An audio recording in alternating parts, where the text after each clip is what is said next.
রবিবার দেখুন, জানুন সত্য রামায়ণ, যা এখনো কোনো সংবাদ মাধ্যমে প্রচারিত হয়নি। একসময় এই সত্য রামায়ণ আদালতের নির্দেশে নিষিদ্ধ ঘোষিত হয়েছিল, পরে সে নির্দেশ উঠে যায়। কেন? তবে কি আদালত এই সত্য রামায়ণকে মান্যতা দিয়েছিল? দশরথের কি আরো 350 জন স্ত্রী ছিল? ঋষ্যশৃঙ্গ মুনি কি রাম, লক্ষ্মণ, ভরত, শত্রুঘ্নের পিতা? দেবী সরস্বতী কি কৈকেয়ীর দাসী মন্থরা? নারদের অভিশাপেই কি বিষ্ণুর মর্তে রাম হয়ে জন্মগ্রহণ? সীতা কি সম্মতি দিয়ে রাবণের সঙ্গে লঙ্কায় যান? রাম কি লক্ষ্মণকে হত্যা করতে চেয়েছিলেন? এমন অনেক অজানা তথ্য জানতে দেখুন সত্য রামায়ণ দিগদর্শন চ্যানেলে। প্রতি রবিবার রাত 10টায় প্রকাশিত হবে। লগ ইন করুন, সাবস্ক্রাইব, বেল আইকন ছুঁয়ে গ্রাহক হন। Information provided by the speaker, presenter on the IDSC platform is for general information purposes only. All information is provided in good faith. However, we make no representation or warranty of any kind, express or implied, regarding the accuracy, adequacy, validity, reliability, availability, or completeness of this information. নমস্কার, সুজিত চট্টোপাধ্যায়, দিগদর্শন। প্রতি সপ্তাহের মতন এবারেও ধারাবাহিক সত্য রামায়ণের 44তম পর্ব নিয়ে আপনাদের সামনে হাজির হলাম। আমরা বেশ কয়েকটি পর্ব ধরে কিন্তু রামায়ণের বিভিন্ন চরিত্র সম্বন্ধে যেমন বিশ্লেষণ করেছি, মানে প্রধান চরিত্র সম্পর্কে, তারপর শুরু করেছি কিছু উপেক্ষিত চরিত্র নিয়ে। এই পর্বে উপেক্ষিত 3টি চরিত্র নিয়ে আমরা কথা বলবো।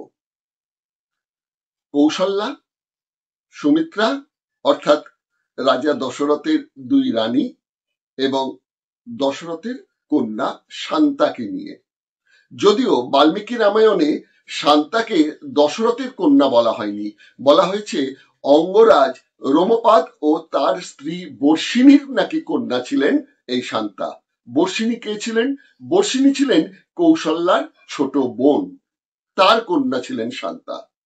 কিন্তু অন্যান্য যে রামায়ণ তাতে পাচ্ছি না কৌশল্যার কন্যা ছিলেন শান্তা। কিন্তু যেহেতু রাজ পরিবারে কন্যার হাতে তো আর রাজ্য দেওয়া যাবে না, যার জন্য চিন্তিত ছিলেন পুত্র সন্তান কামনায় দশরথ, আর এই কন্যাকে তার দিয়ে দিয়েছিলেন তার শালিকাকে বর্ষিণীকে দত্তক দিয়ে দিয়েছিলেন। এরপর সারা রামায়ণে কিন্তু এই শান্তার কোনো কথাবার্তা আমরা পাইনি। একবার শেষের দিকে এই কৃত্তিবাসী রামায়ণ ইত্যাদিতে পেয়েছি, রামচন্দ্র যখন বনবাসের শেষে ফিরে এলেন, অশ্বমেধ যজ্ঞ করলেন, সেই সময় তাকে নিমন্ত্রণ করেছিলেন, মানে অতিথির মতন চরিত্র ছিল। আর গোটা রামায়ণে কিন্তু শান্তা বা তার স্বামী বা এই কৌশল্যার বোন বর্ষিণী এবং রাজা রোমপাদ, যিনি অঙ্গরাজ্যের অধিপতি, তার সম্বন্ধে কিন্তু আর কোনো কথা নেই। সুতরাং কৌশল্যা, সুমিত্রা এবং শান্তা, এই 3 উপেক্ষিত চরিত্র নিয়েই এবার পর্বে আমরা আলোচনা করব। সত্য রামায়ণ এক সত্যের উন্মোচন যে বইটি, তার যিনি লেখক রঞ্জিত মিস্ত্রির সঙ্গে ফোনে কথা বলবো। আপনারা জানেন যে দলিত আন্দোলনের দক্ষিণ ভারতের এক নেতা, তার নাম হচ্ছেন পেরিয়ার ইভি রামাস্বামী, তিনি বুঝেছিলেন যে এই দলিত এবং নিম্নবর্ণের মানুষদের ওপর যে ব্রাহ্মণ্য ধর্মের যে থাবা, এর মূল কারণ হচ্ছে এই হিন্দুত্ব ধর্মের কিছু পুরাণ কাহিনী, তার অন্যতম ছিল এই রামায়ণ। তখন তিনি এই রামায়ণ পাঠ করে বিষয়টা বুঝলেন এবং আরো 300 রামায়ণ তিনি কিন্তু পাঠ করলেন বিভিন্ন দেশে, বিভিন্ন রাজ্যে যে সব রামায়ণ অনুদিত হয়েছে বাল্মীকি রামায়ণের প্রভাবে। সেক্ষেত্রে তিনি সব পড়ে এটা বুঝতে পারলেন যে এটা নিয়ে একটা কিছু লেখা দরকার। তিনি তখন এই সচ্চি রামায়ণটা লেখেন। পরবর্তীকালে সেটা হিন্দিতে প্রকাশিত হয়েছে, ইংরেজিতে প্রকাশিত হয়েছে। হিন্দিতে হওয়ার পর সেই সময়, আমি 60-এর দশকের কথা বলছি, তখন কিন্তু কংগ্রেসি সরকার ছিল তামিলনাড়ু, উত্তরপ্রদেশে এই বইটি তখন নিষিদ্ধ ঘোষণা করে দিলেন সেখানকার কংগ্রেসি সরকার। সেখানকার একজন দলিত আন্দোলনের নেতা ললিত সিং যাদব, তিনি এই মামলাটিকে উচ্চ আদালত পর্যন্ত নিয়ে গিয়ে প্রমাণ করলেন যে যা লেখা হয়েছে এটা নিয়ে এই বইটিকে নিষিদ্ধ করা যায় না। শীর্ষ আদালত মেনে নিয়ে সেই রায় দেয়। তার পরবর্তীকালে উত্তরপ্রদেশ থেকে সেই নিষেধাজ্ঞা উঠে যায়। কিন্তু তাই বলে ভাবার কারণ নেই যে এটা খুব প্রবল ভাবে প্রচারিত হয়েছে। না, প্রবল ভাবে প্রচারিত হয়নি, কেননা কোনো পাবলিকেশন থেকে বইটি ছাপার মতন মনের সাহস বা শিরদাঁড়াটা তাদের ছিল না। যাই হোক, বাংলাতে একটা চেষ্টা হয়েছে এবং সেটা করেছেন দলিত আন্দোলনের একজন কর্মী, তার নাম রঞ্জিত মিস্ত্রি, এবং আরেকজনও করেছেন, তার নাম সুপ্রিয় বন্দ্যোপাধ্যায়। কিন্তু আমাদের সঙ্গে যোগাযোগটা রয়েছে রঞ্জিত মিস্ত্রির সঙ্গে। রঞ্জিত মিস্ত্রির সঙ্গে আমরা ফোনে প্রতিটি পর্বে গত 43 পর্ব ধরে কিন্তু আলোচনা করে গেছি এই বিষয়টা নিয়ে। এবারও তার সঙ্গে আলোচনা করে নেব রামায়ণের এই 3 উপেক্ষিত চরিত্র সম্বন্ধে। এবং শেষ ধাপে অর্থাৎ 1973 তিনি মারা যান পেরিয়ার ভি রামাস্বামী। এই 1970 থেকে 1973 যে সময়কালটা, সে সময় কি কি পদক্ষেপ নিয়েছিলেন আমাদের পেরিয়ার ইভি রামাস্বামী, সেই ইতিহাসের রাজনৈতিক ব্যাখ্যাটা আমরা রঞ্জিত মিস্ত্রির কাছে বুঝে নেওয়ার চেষ্টা করব। সুতরাং তার আগে এই রামায়ণের 3 উপেক্ষিত চরিত্র সম্পর্কে যে একটি প্রতিবেদন বানিয়েছি, সেই প্রতিবেদনটা একটুখানি দেখে নিন, তারপর কিন্তু সরাসরি আমরা চলে যাব ফোনেতে। অনুষ্ঠানটা যদি আপনাদের ভালো লাগে তাহলে নিশ্চয়ই লাইক দেবেন এবং অতি অবশ্যই মন্তব্য করবেন, কেননা আমি অন্য কথা বলতে পারি না, আমাদের পশ্চিম বাংলায় এই বিষয়টি নিয়ে কোনো টিভি চ্যানেল, কোনো ইউটিউব চ্যানেলে কিন্তু কোনো বিষয় কেউ আলোচনা করেননি এত বিস্তারিত ভাবে। আমরা গত 43 পর্ব ধরে করে এসেছি, এবার আমরা 44তম পর্বে যাচ্ছি এবং আগামী 50তম পর্বে এই অনুষ্ঠানটিকে আমরা শেষ করব। একটি আকর দলিল হয়ে থাকবে এই অনুষ্ঠানটি, এরকম মনে করি। হয়তো কিছু ভুলভ্রান্তি ত্রুটি থাকতে পারে, আপনারা ধরিয়ে দিলে আমরা নিশ্চয়ই সেগুলোকে সংশোধন করে নেব। আর একটা মাথায় রাখবেন, একটু সাবস্ক্রাইব করবেন, তাহলে এই ধরনের অনেক অজানা তথ্য নিয়ে এবং রংহীন সংবাদ নিয়ে আপনাদের কাছে হাজির হওয়ার উৎসাহটা আরো বহু গুণ বেড়ে যাবে। চলুন প্রথমে দেখি একটা প্রতিবেদন, তারপর সরাসরি ফোনে সাক্ষাৎকার নেব রঞ্জিত মিস্ত্রির সঙ্গে। আগে ওই প্রতিবেদনটা একটু দেখুন। রামায়ণ মূল রচয়িতা বাল্মীকি, এরপর নানা জনে নানা মতের রামায়ণ লিপিবদ্ধ করেছেন।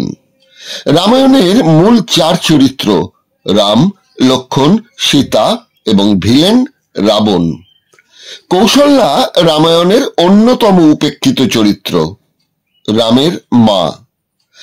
অযোধ্যার রাম মন্দিরে বালকৃষ্ণের অনুকরণে বালক রামচন্দ্রের মূর্তি প্রতিষ্ঠিত হয়েছে বটে, হিন্দি ভাষীরা বলেন রামলালা।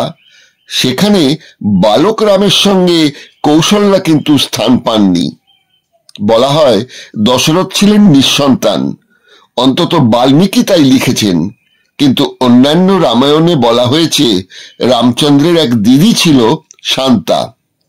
দশরথ তার নিঃসন্তান শালিকা অঙ্গরাজ লোমপাদের স্ত্রী বর্ষিণীকে দত্তক দিয়ে দেন, কেননা অযোধ্যার উত্তরসূরি তো আর কন্যা হতে পারেন না। অর্থাৎ স্বামী হচ্ছেন রাজা, রাজার ইচ্ছাকে মান্যতা তো দিতেই হয়। তাই নারী ছেড়া ধন শান্তাকে কোলছাড়া করতে হয় কৌশল্যাকে। কৌশলরাজের কন্যা কৌশল্যা। কৌশলরাজের কোনো পুত্র ছিল না, ফলে বলা যেতে পারে কৌশল রাজ্য ও যৌতুক পান দশরথ, যাকে বলে অর্ধেক রাজত্ব ও রাজকন্যা। 14 বছর পর রামচন্দ্র অযোধ্যায় ফিরে এলে অশ্বমেধ যজ্ঞ করেন, আর সেই সময়ই কৌশল্যার মৃত্যু হয়। এবার আসা যাক দশরথের ছোট রানী সুমিত্রা প্রসঙ্গে। সুমিত্রা পুত্রকে রামের বনবাসে লক্ষ্মণ যখন সঙ্গী হলেন, সুমিত্রা বলেছিলেন রামকে পিতা, সীতাকে মাতা ও বনবাস স্থলকে অযোধ্যা ভেব। সুমিত্রা ছিলেন কাশীরাজের কন্যা। বাল্মীকি অবশ্য লিখেছেন সুমিত্রা ছিলেন সিংহল রাজের কন্যা।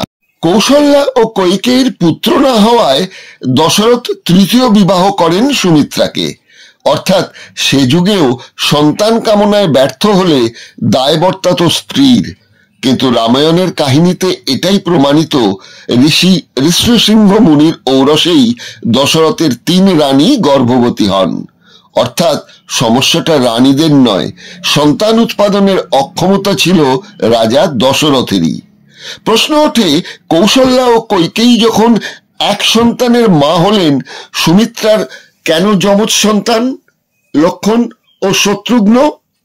পুরাণ কাহিনীতে পায়েস বিতরণের এক গল্প ঢোকানো হয়েছে বটে। আসলে রামের অনুচর হিসেবে লক্ষ্মণ ও ভরতের অনুচর হিসেবে শত্রুঘ্নকে প্রতিষ্ঠা করতেই সুমিত্রার জন্য দুই পুত্র নির্ধারণ করেছেন বাল্মীকি। রামায়ণে সুমিত্রাকে বলা হয়েছে সবচেয়ে বুদ্ধিমতী। অগ্রজ হিসেবে বড় রানীর সন্তানই যখন রাজা হবেন তখন সুমিত্রাকে দেখা গেছে কৌশল্যার প্রতি অনুগত থাকতে। রামায়ণের আরেক উপেক্ষিতা চরিত্র শান্তা, রামের দিদি। বাল্মীকি অবশ্যই কথা স্বীকার করেননি। তিনি লিখেছেন, শান্তা অঙ্গরাজ্যের অর্থাৎ বিহারের একটি বড় অংশের রাজা রোমপাদের সন্তান। রোমপাদের স্ত্রী বর্ষিণী কৌশল্যার ছোট বোন। কিন্তু কৃত্তিবাস সহ অন্যান্য বেশ কয়েকজন রামায়ণ অনুবাদকরা লিখেছেন শান্তা কৌশল্যার সন্তান। পুত্র ছাড়া যেহেতু রাজ্য অর্পণ সম্ভব নয়, তাই কন্যাকে দত্তক দিয়ে দেন। দেশে অনাবৃষ্টি হলে দুর্যোগ কাটাতেই এক বৃদ্ধ সিংযুক্ত ঋষি ঋষশৃঙ্গের সঙ্গে তাকে বিয়েও দিয়ে দেওয়া হয়। আবার এই ঋষি রাম, লক্ষ্মণ, ভরত ও শত্রুঘ্নের ঔরসজাত পিতা। অর্থাৎ প্রশ্ন উঠতে পারে, পিতা কেন জামাইবাবু? রামায়ণের কাহিনীতে এরপর শান্তা বা শান্তার কোনো সন্তান এদের বিষয়ে কোনো কথাই আর উল্লেখ করা হয়নি। দক্ষিণ ভারতের তামিলনাড়ুতে কুদিয়ারসু পত্রিকায় জ্ঞানসূর্যমে প্রকাশিত হয় অন্য একটি তথ্য। সেখানে বলা হয়, পুত্রেষ্টি যজ্ঞের পর দক্ষিণা হিসেবে রাজা দশরথ তার 3 রানীকে যজ্ঞের 3 পুরোহিত হত, অদ্রাজ্যু ও যুক্রথকে রাত্রিবাসের অনুমতি দেন তাদের স্ত্রীদের সঙ্গে। এমনটাই লেখা আছে বালকাণ্ড 14তম অধ্যায়ে।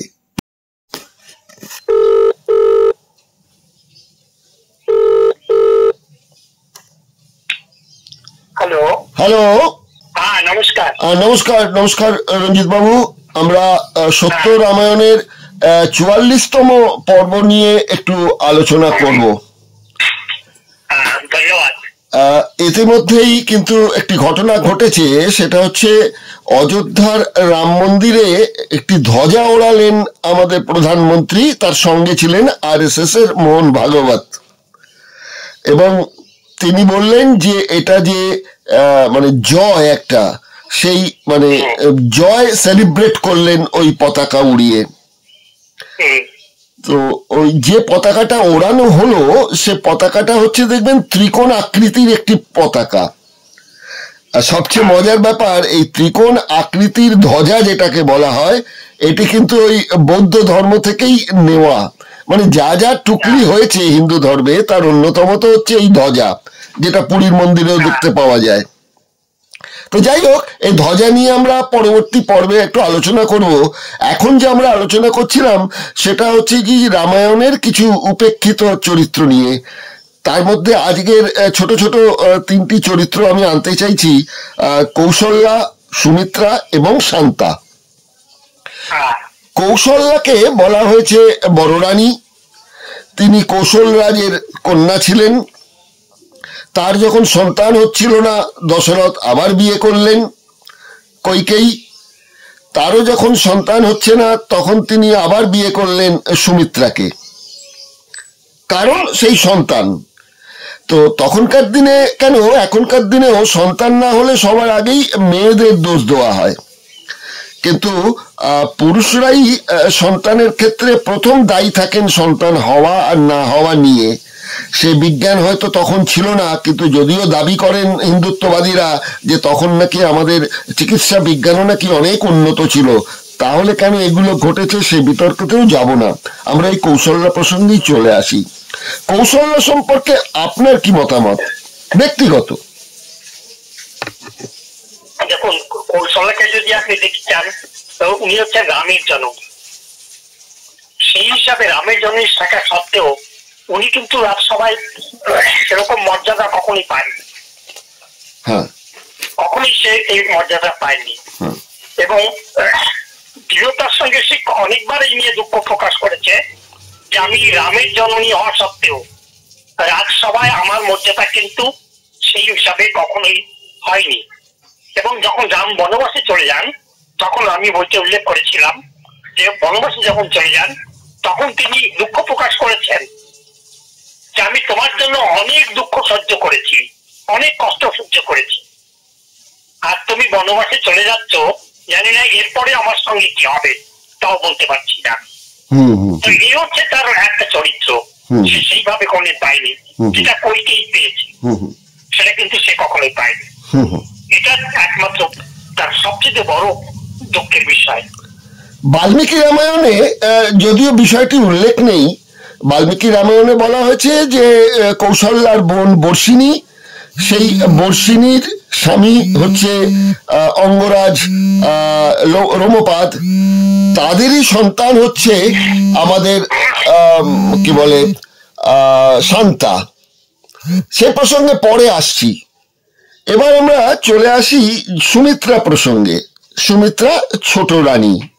আচ্ছা, সুমিত্রাকে বলা হচ্ছে যে তিনি হচ্ছেন কাশীরাজের কন্যা, আবার কোথাও বলা হচ্ছে সিংহলের কন্যা, কিন্তু এটা স্বীকার করা হচ্ছে যে সুমিত্রা ছিলেন এই রানীদের মধ্যে সবচেয়ে বেশি বুদ্ধিমতী। রামের সঙ্গে যখন লক্ষ্মণ বনবাসে যেতে চান তখন এই সুমিত্রা লক্ষ্মণকে বলেছিলেন যে রামকে পিতার চোখে দেখবে, সীতাকে মাতার চোখে দেখবে এবং বনাঞ্চলকে অযোধ্যার মতন দেখবে, এই তিনি দিয়েছিলেন তাকে উপদেশ। এবং রামচন্দ্র যখন বনবাসে চলে গেলেন তারপর থেকে কৌশল্যার দেখভালটাও সুমিত্রা করছিলেন। তার কারণ তো আমার মনে হয় যে সুমিত্রা বুঝেছিলেন যে তার সন্তানের তো আর রাজা হওয়ার বিষয় নেই, বরঞ্চ কৌশল্যার ছেলে রামচন্দ্রই রাজা হবেন ফিরে এলে। সুতরাং একটু কৌশল্যার সঙ্গে ঘনিষ্ঠতা থাকলে আমার পুত্রের লাভ ছাড়া ক্ষতি হবে না। এবং লক্ষ্মণও যখন রামচন্দ্রের প্রতি এত বেশি মানে অনুরাগী আর কি, ভক্ত, তা এই সুমিত্রা চরিত্রটা সম্পর্কে আপনি কি বলবেন? সুমিত্রার চরিত্রটা যদি আপনি দেখেন তো পরিবারের মধ্যে মানে যদি পুরো পরিবারকে মানে নিজের মতো করে যদি তৈরি করতে হয় তো সুমিত্রা সেই ভূমিকাটা পালন করেছে, এ বিষয়ে কোনো সন্দেহ নেই। এবং উনি যে বুদ্ধিমতী ছিলেন এই কথাগুলোর মধ্যে সেটা বোঝা যায়। এবং চতুরতার মাধ্যমে যদি আপনি দেখতে চান যে সে যখন বুঝতেই পারছিল যে তার ছেলেরা রাজা হতে পারবে না, তখন তার এমন একটা ভূমিকা নেওয়া উচিত যাতে রাজ পরিবারে তার ছেলেদের যে মর্যাদা সেই মর্যাদার যেন সংরক্ষিত থাকে। বুদ্ধিমতির সঙ্গে সেই কাজটা তিনি করতে পেরেছেন এবং করেছেন, এবং তারপরে তিনি সাকসেস হয়েছেন। কেননা রাম যা কিছু করতেন লক্ষ্মণকেই শিখণ্ডী হিসাবে ইউজ করতেন। তাদের যদি সীতাকে বনবাসে পাঠিয়ে দেওয়া, জঙ্গলে পাঠিয়ে দেওয়া, নিয়ে তাকে রক্ষণাবেক্ষণ করা, সবকিছু কিন্তু লক্ষণ সেইটা পেয়েছে।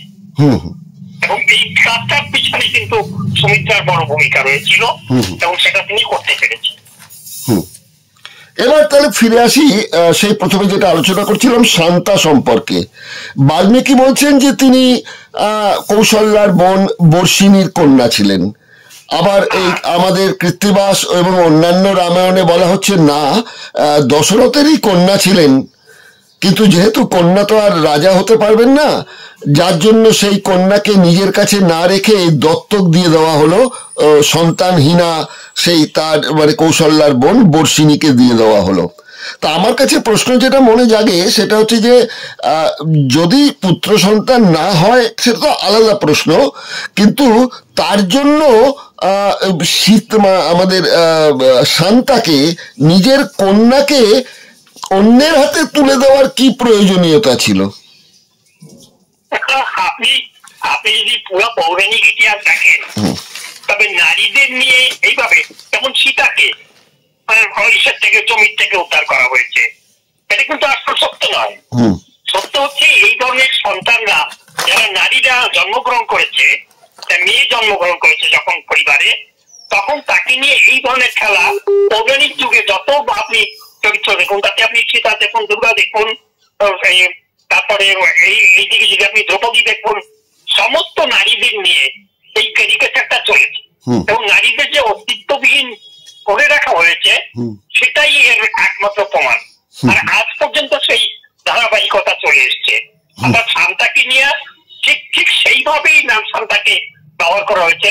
শান্তা কার সন্তান সেটাই পরিচয় দেওয়ার সুযোগ শান্তা নিজেও পায়নি, এবং ইতিহাসে তার পাতা তার জায়গা রামায়ণে তেমন ভাবে উঠে আসেনি। হ্যাঁ, রামায়ণে শুধু একবারই উল্লেখ দেখছি আমি, সেটা হচ্ছে রাম বনবাস থেকে ফিরে আসার পর যখন অযোধ্যাতে উনি অশ্বমেধ যজ্ঞ করলেন, সেই সময় শান্তাকে নিমন্ত্রণ করা হয়েছিল। ব্যাস ওইটুকুই রয়েছে শান্তার বিষয়।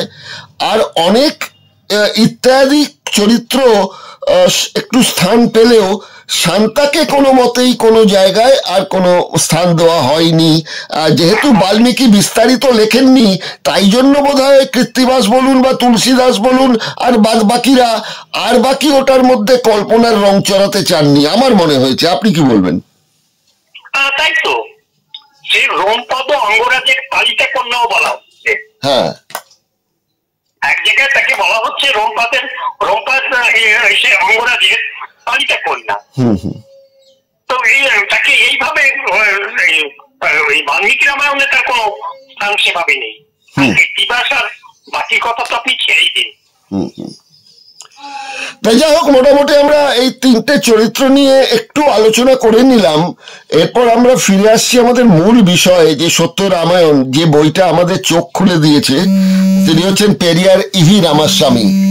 তো এই পেরিয়ার ইভি রামাস্বামীর প্রসঙ্গে আপনার যে বই রামায়ণ এক সত্যের উন্মোচন, এই বইয়ের 127 নম্বর পৃষ্ঠায় এর আগে থেকে আপনি বছর অনুযায়ী একটা ধারাবাহিক তার কর্মজীবন সম্বন্ধে আলোচনা করেছেন। আজকে আমরা যেটা আলোচনা করছি, আমরাও সেভাবে এগিয়েছিলাম। আজকে যেটা আলোচনা করছি সেটা হচ্ছে 1970 সালের কথা। 1970 সালে আপনি বলছেন যে তামিল দ্বিভাষিক পত্রিকা উন্ময়ী এর শুভারম্ভ প্রথমে পেরিয়ার তিরুচিরাপল্লীতে করেছিলেন এবং ন্যাশনালিস্ট ফোরাম নামে একটা নতুন মঞ্চ তৈরি করেছিলেন, যা একটি অরাজনৈতিক ও সামাজিক সংগঠন ছিল, যেখানে সরকারি ও বেসরকারি কর্মচারীদের যুক্ত করা হয়েছিল। অন্য যারা যুক্তিবাদে বিশ্বাস করবেন তাদেরও তিনি এতে সামিল করেছিলেন, এবং ইংরেজি জানা যুক্তিবাদীদের প্রয়োজনীয়তাকে মাথায় রেখে তিনি আবার এই ইংরেজি মাসিক মডার্ন ন্যাশনালিস্ট একটি পত্রিকাও শুরু করেছেন। এই 1970 সালে থেকে দেখছি যে তার চিন্তা ভাবনাটা আরো বেশি পরিণত হয়েছে। আপনি কি বলবেন? অবশ্যই তাই। আপনি যদিও তিনটা স্তর আছে, ওনার প্রথম স্তর হচ্ছে 1925-30 সালের থেকে শুরু করে 40 পর্যন্ত উনি যে ধারাবাহিকতা রেখেছেন, সেখানে দেখবেন প্রথমে উনি কিন্তু সোভিয়েত ইউনিয়ন কিংবা সমাজতন্ত্র কংগ্রেসের মধ্যে থেকে সমাজতান্ত্রিক ভাবনা চিন্তা প্রকাশ করা, এটা একটা স্তর ছিল। কিন্তু পরবর্তীকালে যখন 1932-তে যখন উনি ইসে গেলেন সোভিয়েতে গেলেন, সেখান থেকে আসার পরে তিনি মানে মোটামুটি সবাইকে কি করেছেন যে কমিউনিস্ট ব্যবস্থায় সবচেয়ে একটু উন্নত, মানে এখানে যে আপাত বলতে কিছু নেই। কিন্তু তারপরে যদি আপনি আবার দেখেন, পরবর্তীকালে 1940-এর পরের থেকে কমিউনিস্টদের উনি গালি দেওয়া শুরু করলেন। উনি বললেন যে এরা উত্তর ভারতের মানে বর্ণবাদী মানসিকতার সঙ্গে সম্পৃক্ত। সিপিএম কে উনি 50-এর দশকে এইভাবে করলেন। কিন্তু পরবর্তীকালে যখন আম্বেদকর যখন ধর্ম গ্রহণ করলেন, বৌদ্ধ ধর্ম গ্রহণ করলেন, তখন কিন্তু উনি আম্বেদকরের সঙ্গে সেই ব্যাপারে গেলেন না। উনি বুঝে গেলেন যে বৌদ্ধ ধর্মটাও কিন্তু সেই ধরনের ধর্ম, যাতে জাতিবাদ মানে এই ব্যবস্থা রয়েছে। এই ব্যাপারে পরবর্তীকালে উনি এই 50-এর দশকের পরের থেকে ওনার যে শাসক্ত ভাবনা চিন্তা যত বেশি উজ্জ্বল হয়েছে এবং সত্য আস্তে আস্তে সেটা আরো বেশি হয়েছে। এবং আপনি দেখুন সারা জীবনের লড়াইটা শেষ প্রান্তে এসে উনি এতগুলো বড় কাজ করেছেন, এত লড়াই করেছেন, এত জনসংযোগ করেছেন, যেটা ভারতবর্ষের আরো কোনো লোককে আপনি পাবেন না। মৃত্যুর একদিন আগে পর্যন্ত উনি বিভিন্ন জায়গায় গেছেন, বিভিন্ন মিটিং করে সেখান থেকে ফিরে এসেছেন, তারপরে অসুস্থ হয়ে পড়ে একদিন পরে মারা যান। অর্থাৎ এই যে চরিত্র, আমি তো বলবো ভারতবর্ষে আমি কেন এই নিয়ে এত বেশি মানে উদ্বেগ, যে পেরিয়ারের মতো মানুষকে ভারতবর্ষে জন্ম করা দরকার, আজকের দিনেও তাই। অর্থাৎ 70-এর পরের থেকে 1970 থেকে 73 একটা বিরাট মানুষ হিসাবে আত্মপ্রকাশ করেছিলেন। এটাই আমি আমার দর্শন চিন্তায় দেখতে পেয়েছি। এবং সবচেয়ে বড় ব্যাপার যে আমি একটা লক্ষ্য করলাম, আপনি হয়তো লক্ষ্য করেছেন, সেটা হচ্ছে যে এই মুহূর্তে ভারতের এবং আমাদের বাংলাতে বহু যুক্তিবাদী আন্দোলন এবং যুক্তিবাদী সংগঠন তৈরি হয়েছে, কিন্তু সেই যুক্তিবাদী সংগঠনগুলোতে আম্বেদকরকে যতটা প্রাধান্য দেওয়া হয়েছে, পেরিয়ার ইভি রামাস্বামী সম্পর্কে কিন্তু ততটা গুরুত্ব পায়নি। এটার কারণ কি বলে মনে করছেন? না, এটা কারণ একটা বিশেষ করে একটা কারণ আছে। আম্বেদকর যেটা করেছেন, আম্বেদকর একটা মিডল রাস্তা সবসময় অনুসরণ করেছেন, মিডল রাস্তা অনুসরণ করেছেন এবং নিজেকে হাইলাইট করার মতো জায়গাও তিনি খুঁজে পেয়েছেন। এই জন্য কখনো তিনি বেঙ্গলে এসে এখানে পরিষদের ইলেকশনে লড়া, মুসলমানদের সঙ্গে তার একটা তৈরি করা, করে সেখানে নিজের জায়গা তৈরি করা, সুযোগ সন্ধান হিসাবে অনেকটা জায়গায় কিন্তু কাজ করেছেন। যতবার যদি তাই না হতো, তবে উনি কিন্তু গান্ধীর যে অনশন ছিল, সেই অনুষ্ঠানটাকে উনি করতে পারতেন, বিরোধিতা করতে পারতেন একদম শেষ পর্যন্ত। উনি করেননি, সেখানেও আত্মসমর্পণ করে নিজের জায়গাটা দাবি রেখেছেন। এবং পরবর্তীকালে যখন এই কমিটি তৈরি হয়েছে, সংবিধান কমিটি, তখন কিন্তু উনি চেষ্টা করে এই কমিটিতে ঢোকার চেষ্টা করেছেন এবং মনে প্রাণে চেষ্টা করেছেন যে এখানে আসি। পেরিয়ার কিন্তু সেই করেননি, এবং পেরিয়ার করেননি বলেই পেরিয়ারকে পুরো ব্যবস্থা, কংগ্রেস থেকে শুরু করে কমিউনিস্টরা পর্যন্ত সবাই তাকে অচ্ছুত করে রাখার চেষ্টা করেছেন, তাকে হাইলাইট করেননি। এই জায়গা হচ্ছে পেরিয়ারের সঙ্গে বাকিদের পার্থক্য। পেরিয়ারের পৌরাণিক অবস্থায় দেখেন, তবে আপনি চারবাককে দেখুন, চারবাককে আজও মানুষ, চারবাককে আমরা জানলাম কি করে? চারবাককে জানলাম এই জন্য যে যারা চারবাকের বিরোধী ছিল, তারাই চারবাককে উল্লেখ করে করে তার গালি দিত যখন, সেই গালির মাধ্যম থেকে আমরা জানতে পারলাম যে চারবাক মহান ব্যক্তি। আজকের দিনে যারা কংগ্রেসী কিংবা অমুক তমুক যারাই বলুন, কমিউনিস্ট বলুন, তারা প্রত্যেকে পেরিয়ারকে যারা গালি দিয়েছে, তাদের মাধ্যমে আমরা পেরিয়ারকে বেশি করে জানতে পেরেছি এবং পেরিয়ারকে দাবিয়ে রাখার চেষ্টা করেছি। এ ব্যাপারে কংগ্রেস বলুন, সিপিএম বলুন, সিপিআই বলুন, কমিউনিস্ট বলুন, যাই বলুন, তারা প্রত্যেকেই কিন্তু তাকে চেষ্টা করেছেন বলেই পেরিয়ারকে উপরে আসতে দেওয়া হয়নি। কিন্তু আজকে আর পেরিয়ারকে রোকা যাবে না। আজকে ওই দিন যা বলে গেছেন, অক্ষরে অক্ষরে সেটা ঠিক হচ্ছে। একটা ব্যাপার কিন্তু লক্ষণীয়, সেটা হচ্ছে যে আম্বেদকরও এই গুরুবাদী ব্রাহ্মণ্য হিন্দু ধর্মের বিরুদ্ধে লড়াই করেছেন, অস্পৃশ্য দলিতদের হয়ে লড়াই করেছেন, সে লড়াইটাও করেছেন আমাদের পেরিয়ার। কিন্তু দুজনের মূলগত পার্থক্য যে দুটো পাচ্ছি, সেটা হচ্ছে অসম্ভব ধরনের পণ্ডিত ছিলেন কিন্তু আম্বেদকর, এত শিক্ষিত মানুষ ছিলেন। সে অর্থে মানে শিক্ষাগত যোগ্যতা, মানে আমি বলছি প্রাতিষ্ঠানিক শিক্ষাগত যোগ্যতার থেকে কিন্তু পেরিয়ার তেমন ছিলেন না, বলতে গেলে শূন্যই ছিলেন।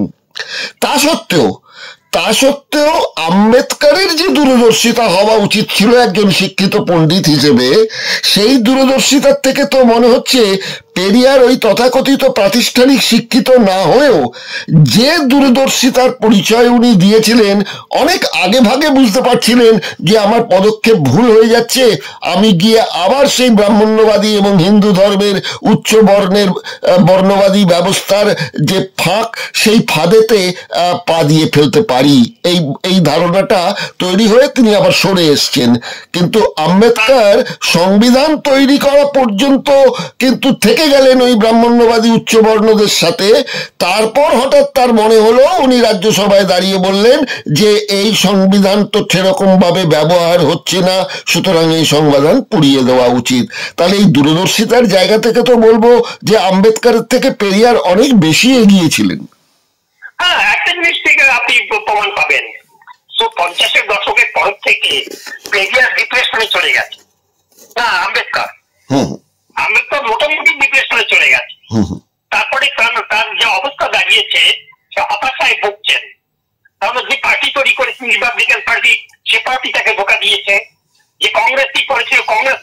দাঁড়িয়েছে, সে ইজ ইউজ অ্যান্ড থ্রো।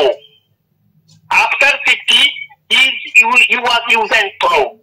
তারপরে সে শেষ জীবনে এসে, একদম অন্তিম অবস্থায় এসে তিনি কি করলেন? বৌদ্ধ ধর্ম গ্রহণ করলেন। তার কাছে আর কোন রাস্তা ছিল না বলে তখন তিনি বৌদ্ধ ধর্ম গ্রহণ করেন, মরার মৃত্যুর 1-2 বছর আগে। কিন্তু পেরিয়ার দেখুন সেই ব্যাপারে, পেরিয়ার সেই 50-এর দশকে সেই সংবিধান বদলানো থেকে শুরু করে বাকি যতগুলো সাংস্কৃতিক দিক আছে, যেমন বিবাহ, কমিউনিটি ম্যারেজ, তারপরে ভাষা, তামিল ভাষার এইগুলো যেগুলো তার পরিধির মধ্যে যেগুলো ছিল, যেগুলো তিনি করতে পারতেন, সেগুলো করে একটা মডেল তৈরি করার চেষ্টা করেছেন ভারতবর্ষে। আর আজকেও সেই মডেলটা পেরিয়ার আম্বেদকরের মডেলের চাইতে অনেক বেশি সশক্ত। সেই হিসাবে আপনি যদি বলেন, তবে ফুলে হাজবেন্ড ওয়াইফ মানে যারা ছিলেন তারা কিন্তু অনেক বেশি কাজ করেছেন। শিক্ষা নিয়ে যা কাজ করেছেন আর যেভাবে লড়াই করেছেন সেটা কিন্তু দর্শনীয়, কিন্তু সেভাবে কিন্তু ফুলে পেরিয়ারও কিন্তু আসতে পারেননি। তারাও কিন্তু এই হিন্দুত্ববাদীদের চোখের কাটা ছিল। কিন্তু পেরিয়ারকে দেখুন আপনি, আজকে দিনে আম্বেদকরের কিন্তু সবাই মাথা টেকে, মোদী পর্যন্ত আম্বেদকরের সামনে মাথা টেকে, কিন্তু আপনি ফুলে পেরিয়ার কিংবা সাবিত্রীবাই ফুলে পেরিয়ারের সামনে কিন্তু এরা কেউই মাথা নত করতে রাজি না। দেখেছেন? হ্যাঁ, নিশ্চয়ই। ঠিক আছে রঞ্জিত বাবু, আজকের সময়সীমা তো প্রায় ফুরিয়ে গেল।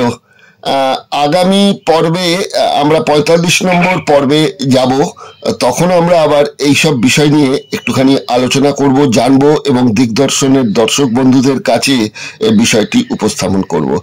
আজকে তাহলে এখানেই শেষ করছি রঞ্জিত বাবু। অবশ্যই। ওকে, নমস্কার। নমস্কার।